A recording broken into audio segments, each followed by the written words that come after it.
Et on se retrouve pour la guidance de la semaine du 27 mai au 2 juin. Elle est intéressante, la guidance de la semaine. Elle est vraiment dans la continuité de ce qu'on vit, mais avec les énergies de juin qui arrivent et qui m'ont l'air assez sympathiques, ma foi. Pour le début de la semaine, cette semaine, j'ai utilisé le tarot soufi de Aïda Hussein, et la carte du début de semaine, c'est la fille de denier. Alors les cartes sont tombées inversées, ce qui moi m'a indiqué qu'il y avait encore du blocage, mais enfin c'est pas vraiment du blocage, c'est qu'on nous invite à réfléchir sur certaines choses. Ces choses sont liées vraiment à ce qu'on traverse là pendant tout le mois de mai, où le mois de mai aura quand même été très libératoire et très comment dire guérisseur aussi d'une certaine façon sur toutes les énergies qu'on pouvait traverser.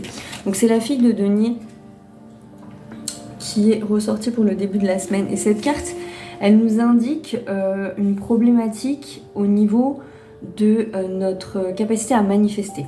Donc s'il y avait des questionnements autour de ce qu'on est en capacité ou pas de manifester dans la matière, faudra pas vous étonner. On nous demande vraiment, et je me suis aidée de l'oracle de l'harmonie d'Aline Savant, on nous demande vraiment de nous connecter à la notion de plaisir, à cette notion qu'à un moment donné, il faut vraiment se connecter au petit plaisir de la vie, il faut vraiment se connecter à cette vision intérieure qu'on a de l'harmonie qu'on souhaite vivre. Très souvent, les gens me disent « mais moi je veux juste la paix, je veux juste de l'harmonie ». Au final, on est beaucoup à aspirer à ça. Mais finalement, dans nos vies, c'est pas toujours ce qu'on expérimente. On va expérimenter du conflit, des problèmes à notre travail, des problèmes relationnels avec les gens, que ce soit dans notre travail, dans notre famille, peu importe. Et on comprend pas trop ces miroirs que la vie nous propose, alors que nous, finalement, on aspire qu'à la paix, et finalement, en plus, on n'est pas forcément, comment dire, créateur du conflit. Il y a une notion de frustration aussi avec cette carte, sur justement ce qu'on n'arrive pas totalement encore à manifester, sur la patience que le processus prend et qui peut être un petit peu fatigant. Moi, ça me parle parce que c'est encore des choses que j'ai expérimentées avec cette lunaison. Donc, du coup, voilà. Donc, il y a vraiment une notion de se connecter au plaisir, de se reconnecter aux petits plaisirs, aux choses simples de la vie, à ces petits bonheurs qu'on a autour de nous, et de les amplifier, en fait. D'essayer de réussir à amplifier ces phénomènes. Parce que plus on focus dessus, et plus effectivement on se rend compte que bon, finalement, c'est pas si grave. Parce que ce qui rend les choses graves, c'est notre regard dessus, en fait. Donc, de se connecter à la joie, je regarde si j'ai oublié quelque chose dans... Oui, c'est ça. Cette carte, elle nous renvoie aussi à la notion de labeur, c'est-à-dire on nous demande encore de travailler à organiser certaines choses dans nos vies, pour justement que cette paix, cette harmonie, elle s'installe de plus en plus. Et par conséquent, il peut y avoir une fatigue qui est liée à ce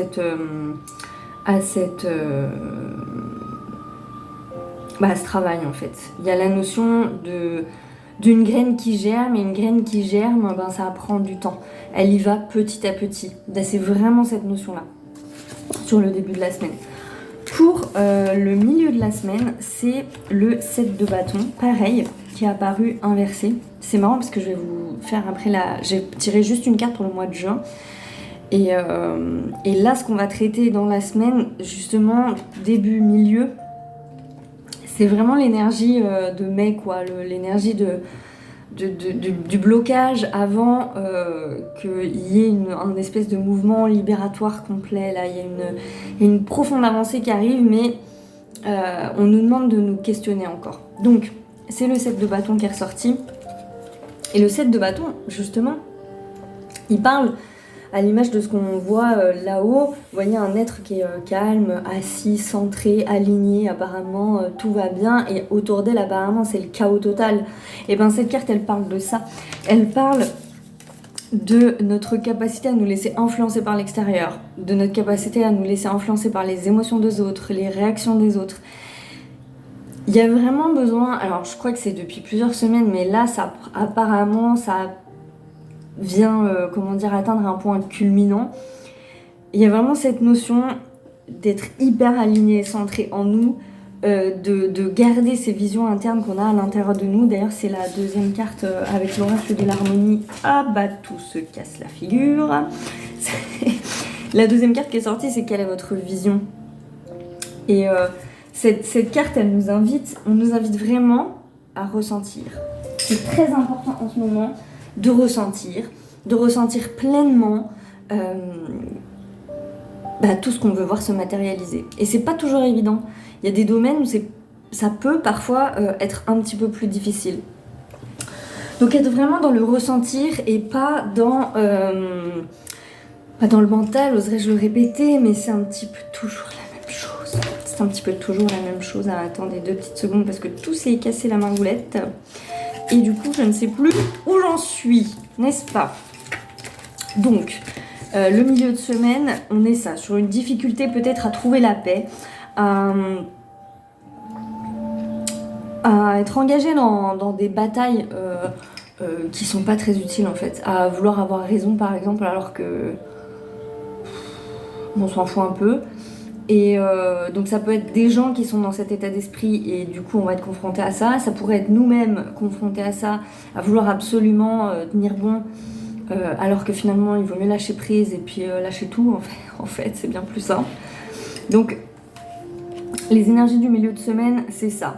Ce qui peut vous aider du coup, c'est ce qui peut nous aider, hein, je m'inclus dans le processus bien évidemment, c'est d'être concentré sur ses visions et son ressenti de ce qu'on veut voir apparaître et se détacher et prendre beaucoup de recul par rapport aux choses. Moi en ce moment je prends des fleurs de bac, j'en ai conseillé aussi à un ami. Utilisez tous les outils, je vous rappelle encore que on a plein d'outils en fait à notre disposition.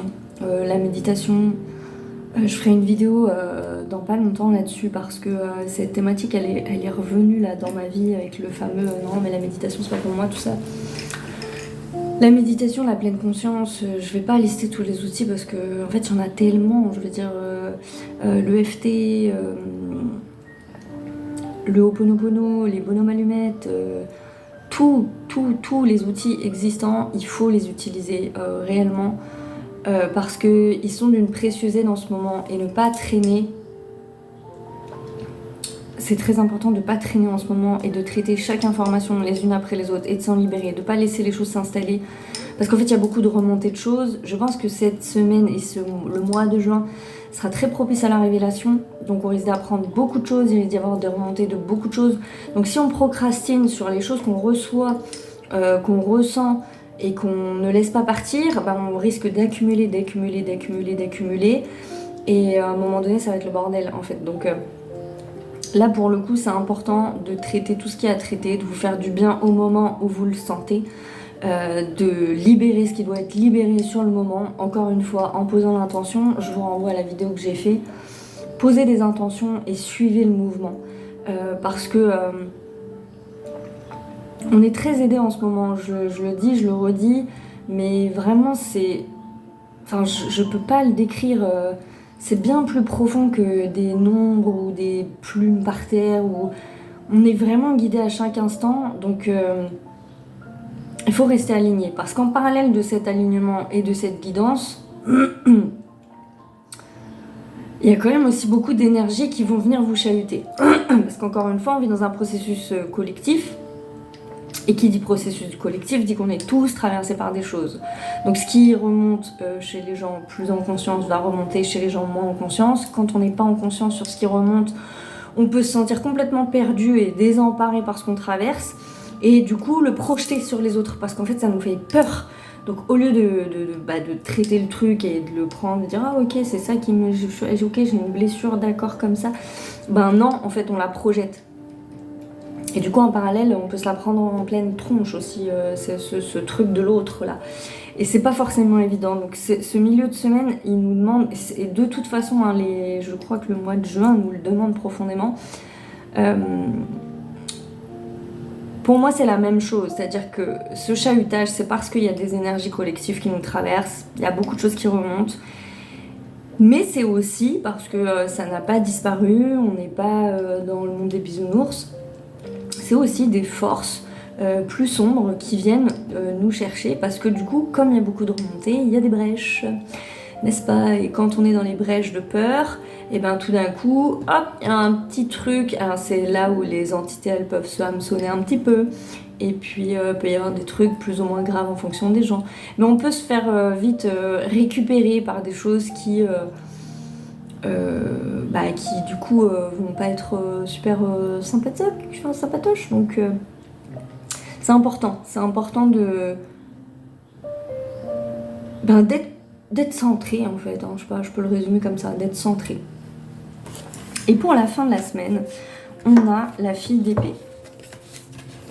Donc là, et c'est marrant parce que là du coup on est sur le mois de juin du coup, et ça va complètement rejoindre la carte du mois. On est sur la fille d'épée et cette carte elle nous renvoie à un besoin et un amour de sa propre liberté. Nous renvoie aussi à la notion de talent, c'est le mot que j'ai entendu quand j'ai vu la carte. Le talent, le côté non conventionnel qu'on peut avoir à l'intérieur de nous. Donc de dire un petit peu mère de convention, encore une fois, quelle qu'elle soit, ça peut être celle du couple, ça peut être celle de la famille, ça peut être celle de ce que vous voulez, en fait, du travail, de la société, voilà. Je me suis dit qu'au niveau du collectif, ça allait donner pas mal si on était sur le côté non conventionnel, parce que ça va dépoter. Et il y a une notion aussi de comment on éveille sa sagesse. De comment on éveille sa sagesse, de comment on utilise l'équilibre et l'harmonie entre l'intellect et comment on la met en pratique, cette sagesse qu'on porte en nous, parce qu'on est nombreux à être très sages en fait, comment elle se met en pratique dans la matière. Et là pour le coup il n'y a pas l'énergie de blocage, il y a vraiment une énergie comme quelque chose qui s'installe, comme ça m'a vraiment évoqué la notion de savoir ancien qui allait remonter et qu'on allait se connecter du coup à des parts de nous qui finalement sont en capacité de la prendre cette hauteur, parce que c'est du déjà vu, c'est du déjà réchauffé. On est riche de plein de vies avant, on est riche de plein d'expériences, on est riche de cette expérience terrestre qui n'en est pas, ce n'est pas rien, n'est-ce pas? Et du coup, il y a vraiment une notion de recevoir et de se laisser imprégner par ce qui nous traverse et ce qui va nous venir par tous les biais, je sais pas, des rêves peut-être, ou voilà, plein d'autres choses.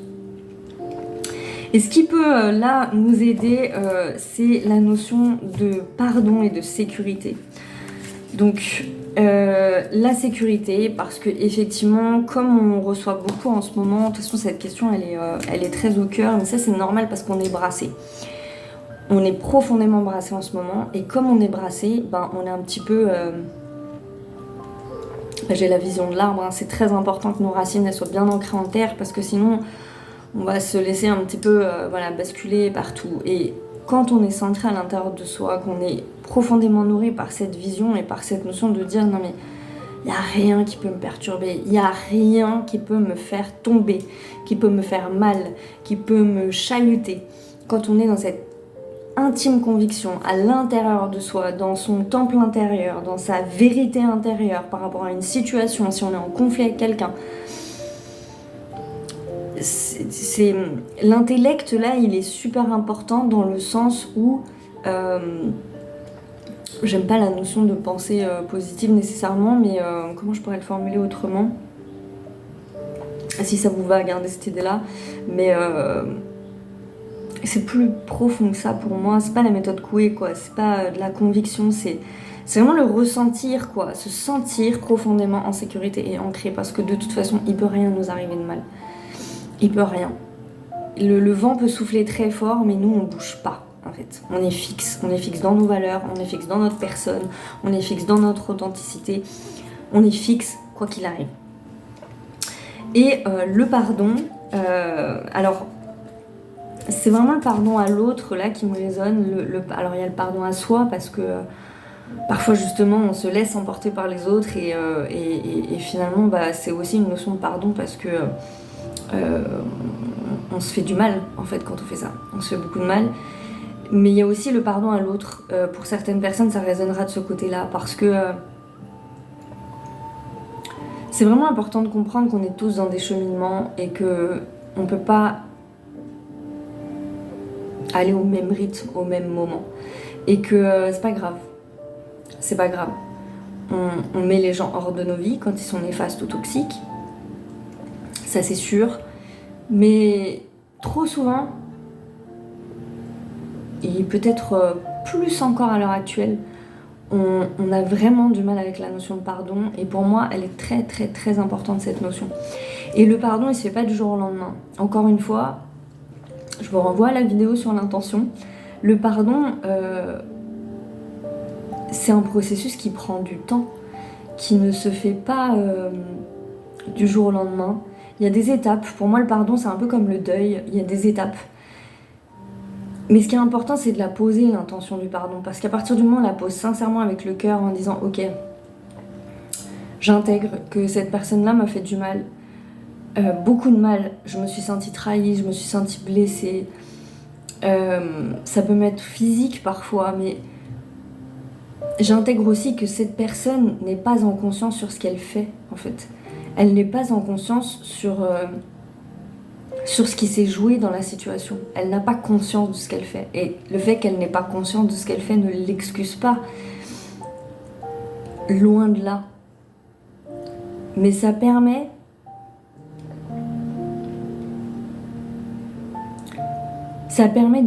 d'envoyer de l'amour, en fait. De lui envoyer de l'amour à elle aussi pour que son chemin puisse être éclairé par la lumière et qu'elle puisse trouver justement cette compréhension du « Ah, mais c'est ça que j'ai fait quand j'ai fait ça. Ah, mais ouais, moi aussi, j'étais pas alignée. » Et cette personne-là, elle mettra peut-être 10, 20 ans, 30 ans, peut-être qu'elle le fera sur son lit de mort, ou peut-être qu'elle le fera jamais. Mais en tout cas, l'intention, elle a été donnée, elle a été posée, et du coup, quand on est dans cette intention-là, il y a quelque chose qui lâche. Et vous serez reconfronté à ce pardon dans 6 mois, dans 3 mois, dans 1 an, dans 10 ans. Jusqu'à ce que vous sentiez vraiment que vous en êtes libéré en fait. Alors ça prend pas toujours 10 ans, on se rassure. Ça dépend bien évidemment des situations. Mais j'ai trop souvent rencontré des gens qui m'ont dit non mais c'est bon j'ai pardonné. Et en fait c'est pas du tout pardonner. Parce qu'on oublie vraiment que le pardon c'est un processus, que c'est une intention qui va se développer avec de l'amour. C'est pas quelque chose de rapide où on fait les petits bonhommes allumettes et c'est bon, c'est pardonné, tout est oublié. D'ailleurs, on n'oublie pas avec le pardon. On décide juste que ça nous fait plus mal. On décide juste qu'on veut plus s'accrocher à ça. On décide juste de libérer quelque chose, de libérer une énergie. En disant, ok, ça s'est passé, c'est terminé, j'ai compris ce que j'avais à comprendre de l'expérience, je te laisse dans ta vie, je suis dans la mienne, je peux avancer. Et ça se fait petit à petit, il y a vraiment des étapes. Quand vous perdez quelqu'un, le deuil prend des étapes. Et parfois ça prend très longtemps. Même sur des... Je vous en ai déjà parlé, mais mon avortement a pris énormément d'années, je veux dire. C'est même pas un être avec lequel j'ai vécu. Vous voyez, donc... c'est pas raisonnable ce genre de choses. Ça prend le temps que ça prend. Mais il faut avoir conscience dans le processus qu'on refuse de pardonner. Parce que parfois on est juste dans ce refus de pardon, en fait. Souvent même on est dans ce refus de pardon. Et c'est pas grave. Ça fait partie du processus. Comme la colère fait partie du deuil. Vraiment. Et ça fait partie du processus. On a le droit d'être en colère, de perdre quelqu'un.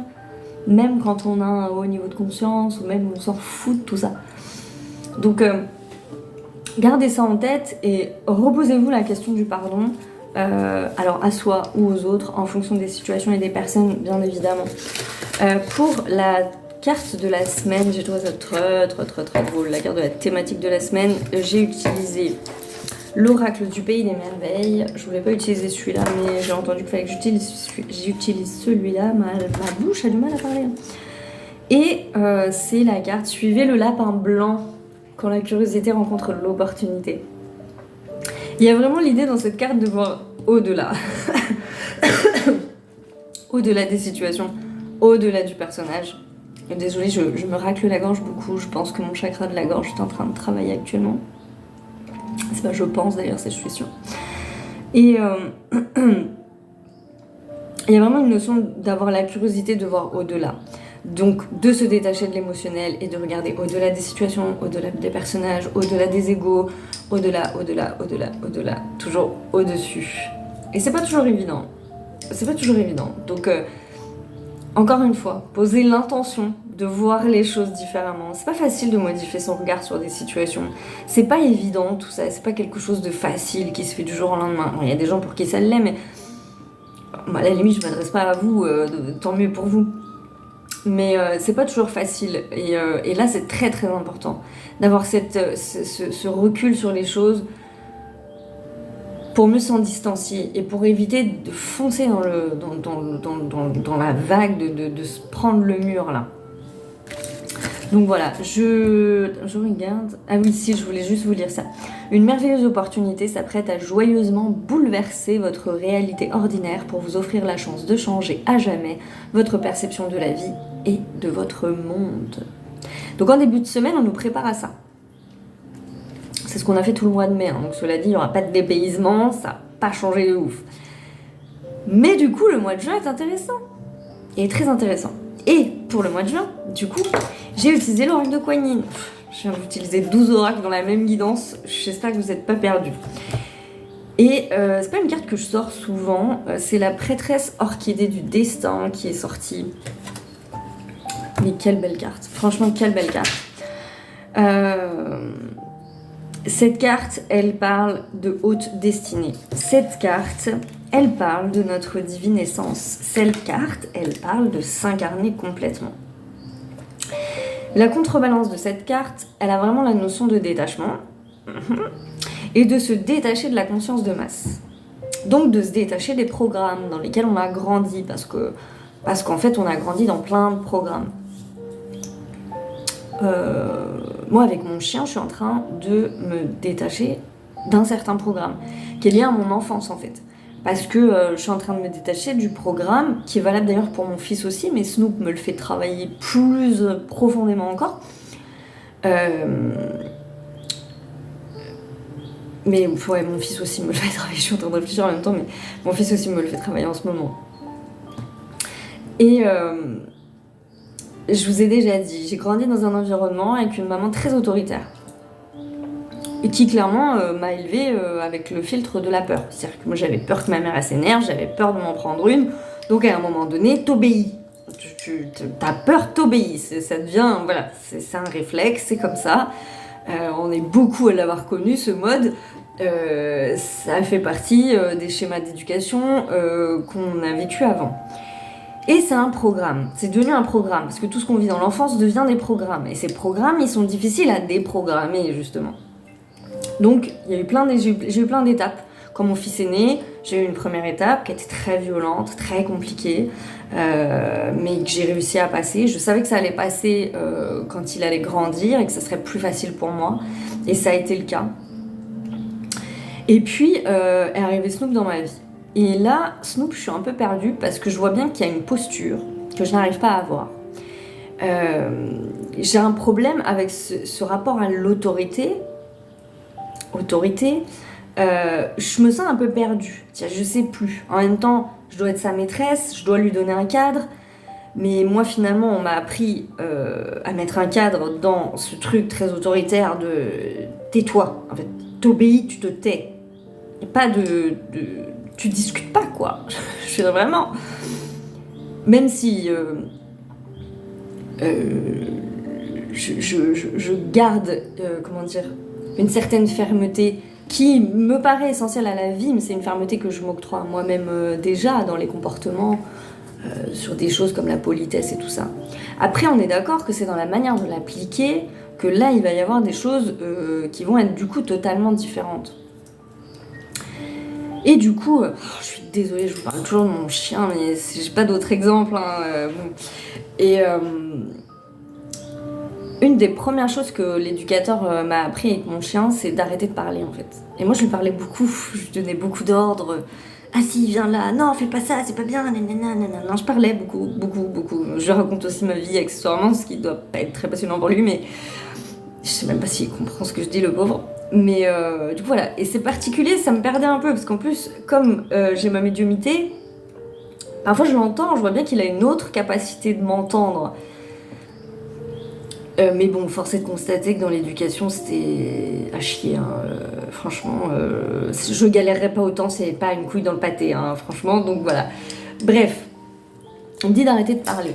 Il me dit, imagine, c'est un Norvégien. Il me dit, si c'est un Norvégien, qu'est-ce que tu fais avec un Norvégien ? Tu parles pas avec un Norvégien. Tu vas lui montrer avec le corps les choses. Et je bug un peu, parce que je me dis, waouh, c'est super logique, qu'est-ce qu'il me dit le monsieur ? Et en même temps, quand je l'applique, je me rends compte que c'est super dur de pas parler en vrai. Oh là là ! Alors, j'essaie une fois, 2 fois, et puis il me montre les autres trucs, du coup, pour montrer avec le corps comment les limites au chien, tu vois, sans, voilà. Et là, c'est une révélation. Mais véritablement. Parce que je me dis, ah mais je peux lui donner un cadre sans être autoritaire, sans gueuler, sans lui dire tais-toi et obéis, sans être dans un truc comme ça. Alors avec mon fils, je le faisais déjà parce que je me suis beaucoup intéressée à l'éducation positive, puis je travaillais déjà avec les enfants, donc voilà, mais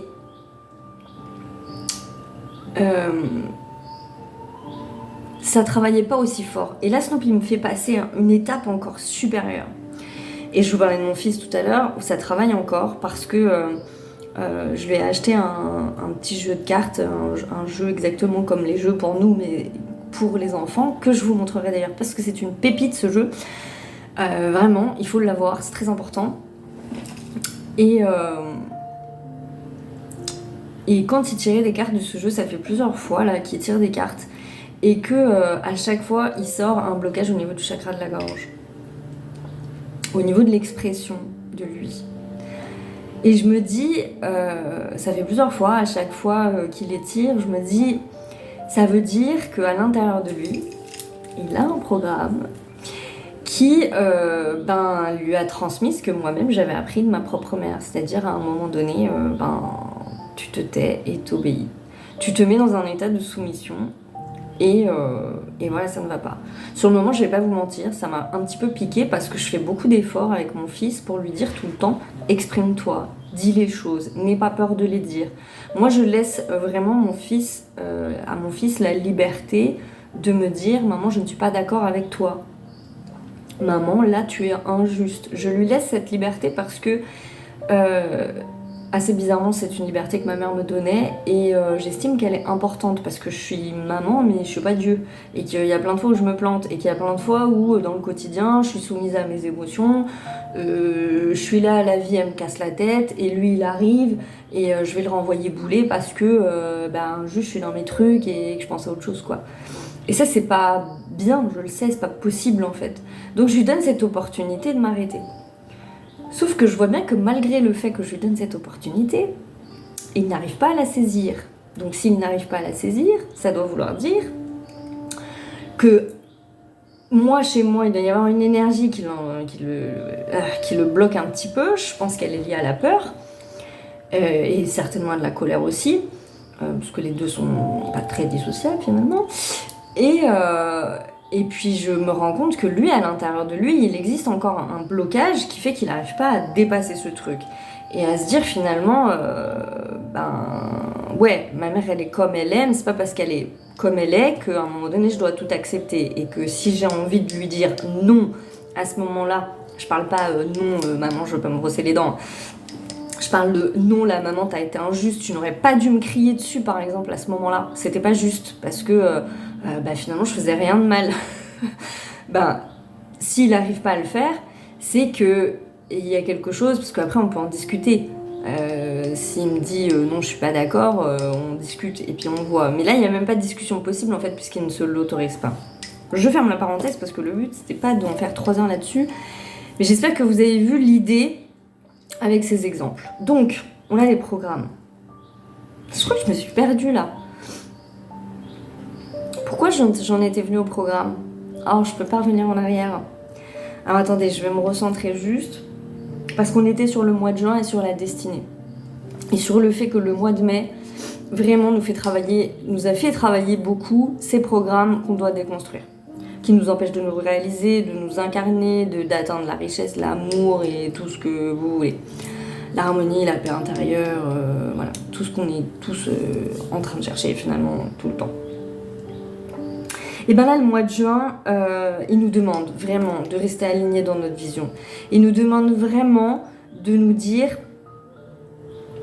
je me détache de tout, des anciens programmes, je me détache des situations toxiques, je me détache et je rentre à l'intérieur de moi encore plus. Et je me mets à rayonner de tout mon être, mais vraiment de tout mon être. Et je dépasse vraiment tout ce qu'on m'aura appris de bloquant. Je dépasse tout ce que la matière peut m'enfermer.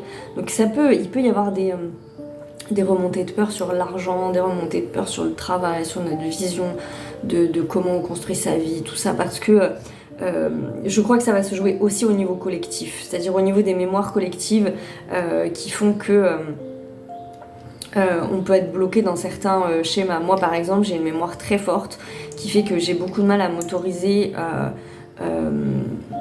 à vivre de plus mes hanches par exemple, parce que ma grand-mère elle m'a mis dans ma tête un programme qui me disait qu'il fallait que j'ai un travail conventionnel. Or, je sais pas si je suis faite pour la convention, je crois pas que je sois un être conventionnel. Et j'ai besoin de liberté dans mon travail, quel qu'il soit. J'ai besoin d'être libre, j'ai besoin que ça bouge, Vous voyez, j'ai une vision des choses, j'ai des convictions, j'ai une manière d'envisager la vie qui fait que ce programme-là, il y a friction, en fait, ça va plus. Donc je dois lâcher des choses pour qu'à un moment donné, ça soit plus fluide. Et ça peut toucher, encore une fois, tous les domaines, véritablement. Le couple, on a beaucoup de programmes dans nos visions du couple, dans ce que l'amour, c'est pour nous, dans nos représentations des choses. Et ça se mélange très très souvent avec le collectif, avec des mémoires collectives, avec des mémoires transgénérationnelles, avec des ancêtres, avec tout un tas de trucs, n'est-ce pas? Donc, au début de semaine, il y a un petit coup de balai parce que juin, c'est ça. Juin, là, c'est la carte du but, c'est la carte de la voix, de la passion dans la vie, c'est la carte de l'élévation spirituelle, plus. C'est vraiment la carte de la divine essence, de nous, quoi, de ce qu'on est véritablement. Donc c'est très fort, c'est la carte du destin, je veux dire, c'est pas un petit mot, c'est un gros mot, un grand mot. Et moi, ça me met en joie, je sais pas pourquoi, mais ça me met en joie. Donc j'ai envie de vous la partager, cette joie. Peut-être dans début juin, je vous dirai « Oh Seigneur, je pleure toutes les larmes de mon corps et dure la vie ». J'en sais rien, c'est possible. Ouais, franchement, c'est grave possible en plus, mais vaut mieux en rire. Franchement, on a que ça à faire. Donc, c'est la carte du potentiel et ça rejoint totalement la carte du talent. Je crois qu'on nous demande vraiment en juin, il y a des talents qui vont ressortir, il y a des choses, c'est pour ça que pour moi ça va avec des révélations, parce qu'il y a certainement des mémoires et des choses qui vont remonter, qui vont faire qu'on va libérer certaines choses et qu'on va pouvoir exprimer véritablement notre potentiel et nos talents. Et que parfois ces potentiels et ces talents, ils sont justement inhibés parce que, je vous donne mon fils par exemple, avec son chakra de la gorge là, ou moi apparemment, parce que au final j'ai le même problème, finalement ça inhibe son potentiel et son talent. Parce que peut-être que son potentiel et son talent c'est de dire des vérités, et que il peut pas le faire si son chakra de la gorge est complètement bloqué. Voilà. Bon, j'en ai terminé parce que, encore une fois, 34 minutes, voilà, donc c'est bien assez long. Je vous souhaite une excellente semaine. reposez-vous bien, hydratez-vous bien sur le début de la semaine là, parce que je pense que ça peut être un petit peu secouant encore. Et ouais, faites le passage mai-juin là, avec un petit nettoyage de vous-même.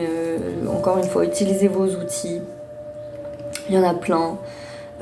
Tellement trop, je pense, mais en tout cas, voilà. Et puis, délestez-vous pour être plus léger et pour que cette incarnation se fasse au mieux. Voilà, ce processus de naissance. J'ai l'image de l'accouchement là, donc voilà. L'accouchement, je le dis souvent, mais c'est douloureux de base. Donc voilà, mais c'est merveilleux après. Voilà. Je vous embrasse très fort et prenez bien soin de vous.